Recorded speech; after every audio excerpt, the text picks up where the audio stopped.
आज मी बनवत आहे नाचणीचा डोसा.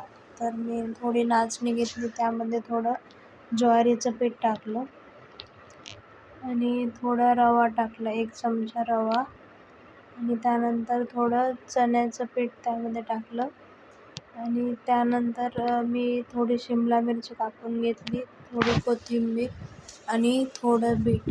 तुम्ही तुमच्या आवडीनुसार कोणत्या तुमच्याकडे ज्या अवेलेबल असतील भाज्या त्या तुम्ही त्यात कापून टाकू शकता.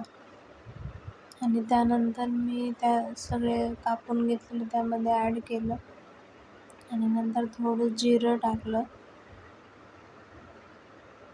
त्यानंतर थोडी हळद, लाल तिखट, थोडं मीठ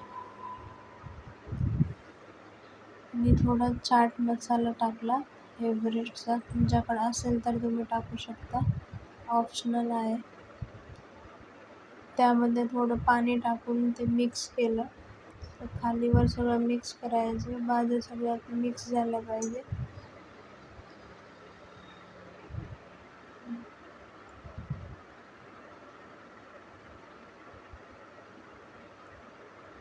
जसं लागेल तसं पाणी ॲड करत जायचं. आणि असं मी आता सगळं ॲड करून घेतलं आणि कन्सिस्टन्सी अशी ठेवली. आणि मी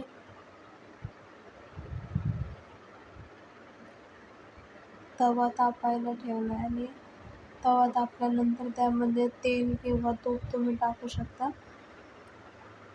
सगळीकडे पसरून घ्यायचं. मी तूप टाकलेलं आहे. नंतर थोडं असं फिरवलं तरी चालेल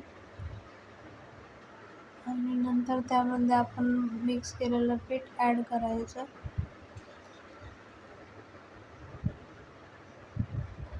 त्यानंतर परत साईडने थोडं तेल, तूप काय वापरलं असेल ते टाकून घ्यायचं. आणि तुम्ही झाकण पण ठेवू शकता, नाही ठेवलं तरी पण चालतं.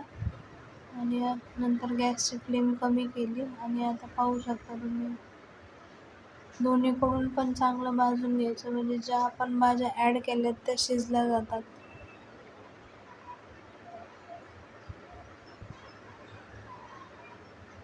तर हा डोसा हिरवी चटणी आणि सॉससोबत तुम्ही खाऊ शकता.